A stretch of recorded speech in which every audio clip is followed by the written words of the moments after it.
Hello everybody, I'm Anthony J. Mead.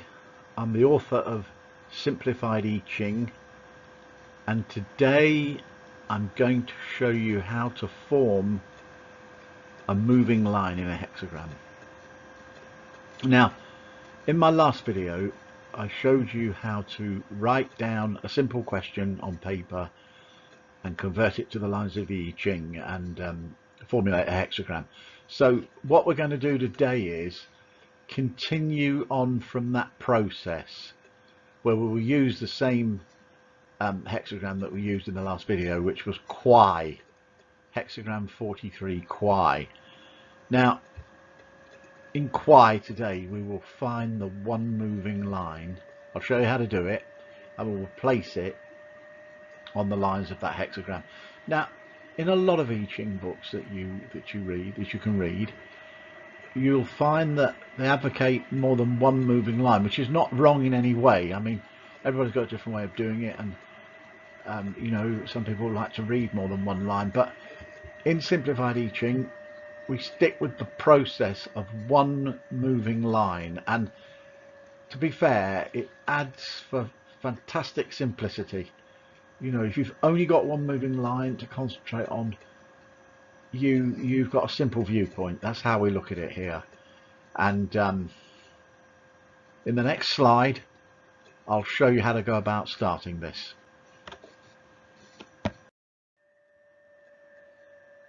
So, forming a moving line, how do we do it? Well, we're going to use the hexagram we formed in the last video. Now I know in that last video I showed you how to write down a question, and from it we got the hexagram Kwai, which you can see on this page. Look, hexagram number 43 Kwai.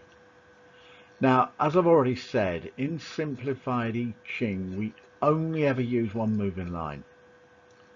So how do we go about forming it? In the next slide you're going to see the whole process, or at least 3/4 of it, and it is so very easy. So let's get it on.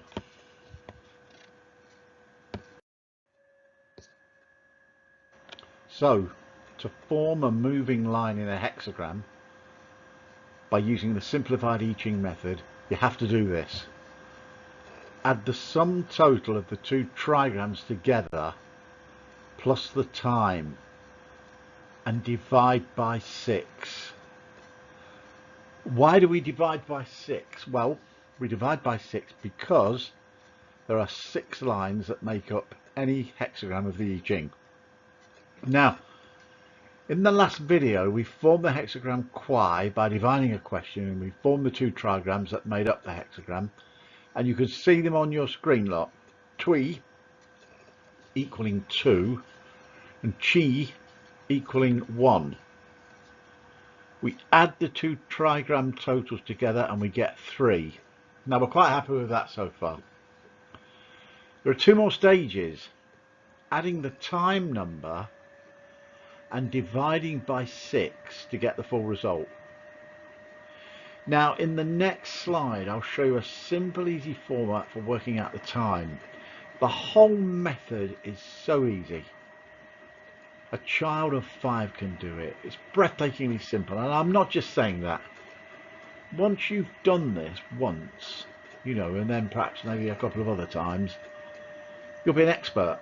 It's as simple as that. And this is what I say about this method: you can actually go around and do it in your head. It's so easy to do this. So on to the next slide and we'll get right down to the nitty-gritty of how to form the time number.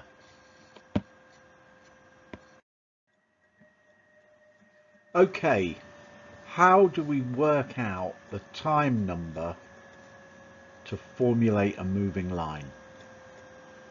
Well, in ancient Chinese predictive culture, I Ching, the time was formatted into 2-hourly segments.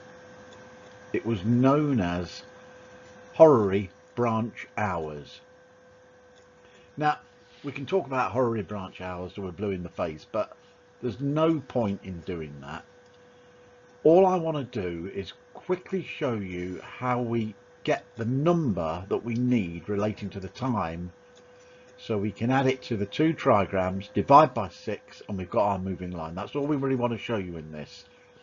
But I'd suggest that you do familiarise yourself with this box. It is in the book, and it's very, very straightforward to understand. Look, you've got 4 columns, you've got 4 little slots there. Look, name of hour, time related to, yin yang hours, and number. Now I'll go through them. The name of the hour is the Chinese description of the hour. I mean, that's not necessarily needed, but it's there just for the sake of putting it there. Time related to, that's the bit we want, or one of the bits we want. That's basically the time where you formulate your question. So, you know, you formulate your question, you look at your watch, and then you relate to this chart to find out the number that you need. Yin yang hours, well, that's self-explanatory, it's Chinese stuff. Column 4, look, is numbers. Now that's very useful. That's what we need. We need the number column and the time related to column. So if we do our question at 5 p.m, you know, it's the box, it's the bit that relates to U hour, and the number would be 10. If we did our question at 9:10 p.m, we'd go to high, which is 9 to 11, and that relates to 12. But for the purpose of this little demonstration, I'm going to say that we did our particular question at 1:15 p.m. Now look on the box and you'll see that relates to Y or wee hour, 1 p.m. to 3 p.m, and it relates to the number 8. So in our particular little question, we want number 8.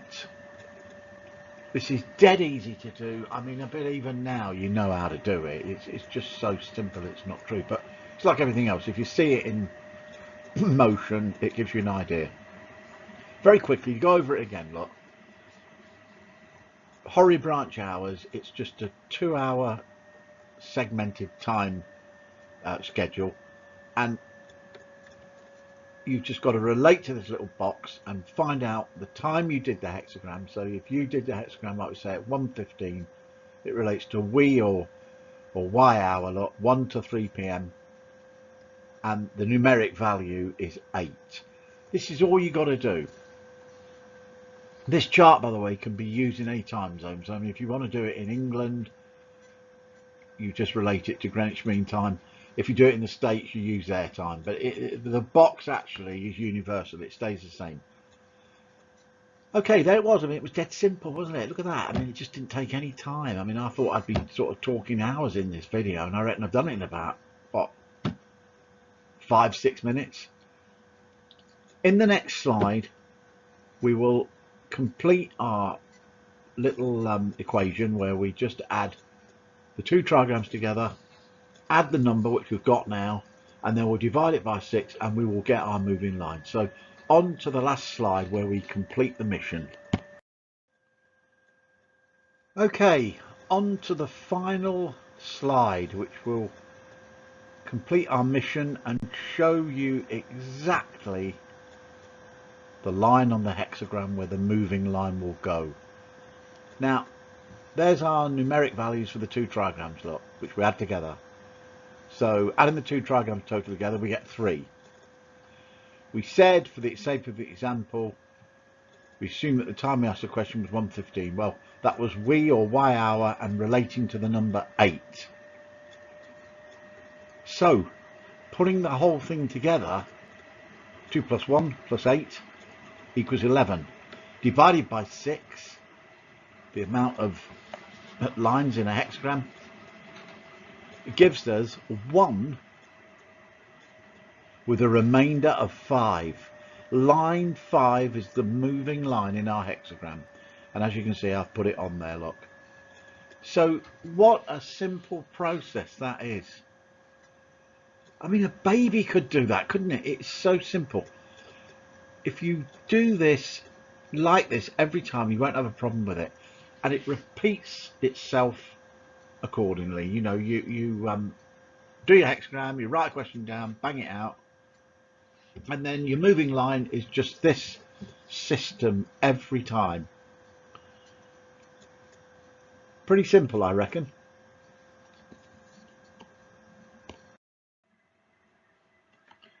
I'm Anthony J. Mead. I'm the author of Simplified I Ching.